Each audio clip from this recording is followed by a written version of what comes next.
Complete গাঠি কচু বেগুন দিয়ে ইলিশ মাছের ঝোল। তো রেসিপিটা তোমরা দেখে নাও। গাঠি কচু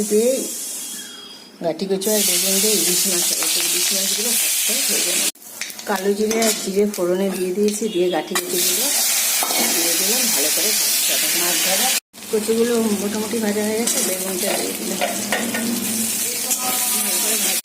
ভাজা হয়ে গেছে। একটুখানি জিরে গুঁড়ো আর কটা কাঁচা লঙ্কা দিয়ে দেবো, একটু শুকনো লঙ্কার গুঁড়ো দিয়েছিলাম। মশলাটি ভালো করে কষানো হয়ে গেছে, এবার জল দিয়ে দেবো।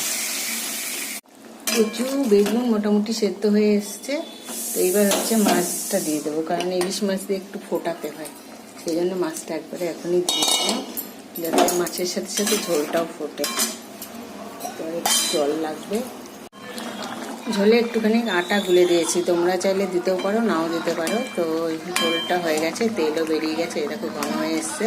তো রেডি আমার ইলিশ মাছের ঝোল গাঠি কচু বেগুন দিয়ে।